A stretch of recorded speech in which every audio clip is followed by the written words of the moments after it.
Hi, my name is Tyler Bryans. My partner is Seamus Hurley. This is our model so far. So we kind of broke the different categories as far as budget here into income, expenses, and saving, retirement, and investments. And this led into our expendable income there at the end after running all the calculations. So to start off with here on the income, we've got salary. That is based off of this lookup function where the soldier would input his pay grade here from a drop-down list, and then their years of service also from a drop-down list. Generally here with the model, all the soldier inputs are highlighted in yellow. Everything that is in white is calculated in the background. So continuing forward, this is the cost of living and the BAH, and that's dependent on the number of dependents of the soldier and the state of residence. These right now do not have a drop-down list, but we will include those later. Also here we're going to give the soldier the option to input whether they are currently deployed. That will be a yes or no, and that will determine the hazardous duty pay. Additionally, there's the GI Bill and education allowance, again also determined by a yes-no function. So all these factors go into the income as seen up here. Next we go into expenses.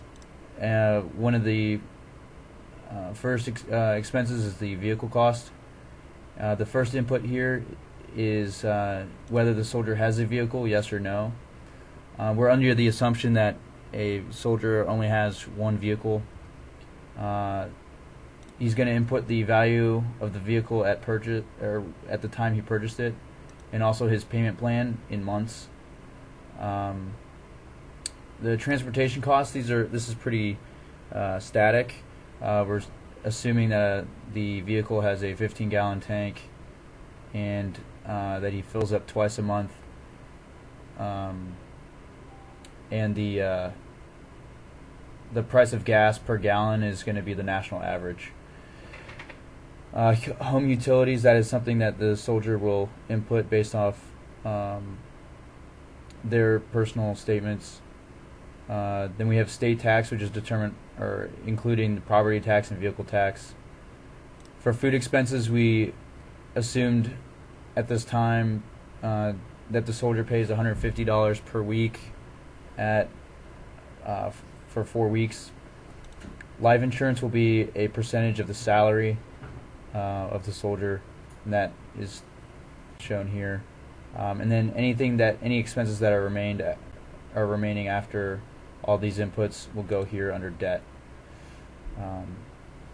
Savings and retirement and investments. So savings, it's going to be a percentage of the salary denoted here, and that will show up here.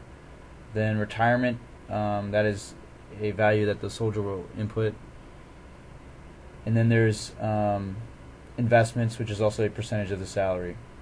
So our basic function at the end here is expendable income. That's what's going to be left over, considering income minus expenses and minus the savings, retirement, and investments.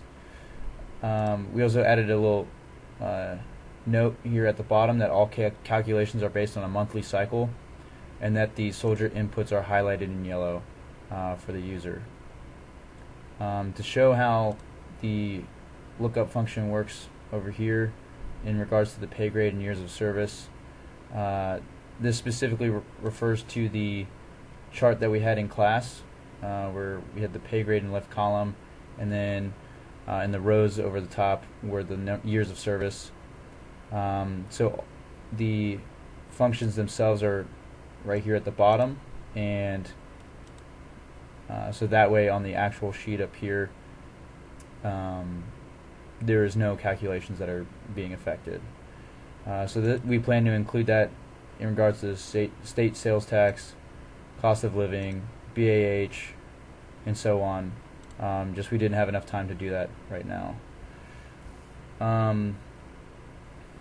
Some limitations about our model are that real-time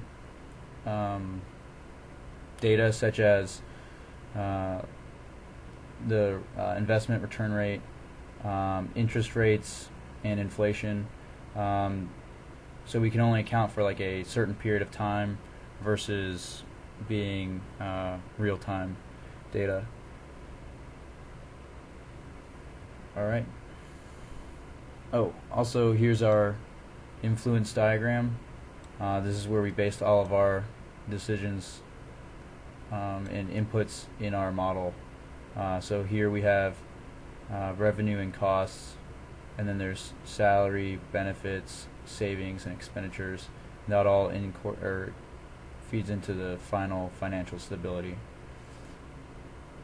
We've also included a supplementary document which explains any assumptions and other limitations that might not have included in this video, and that is in our turn-in folder as well.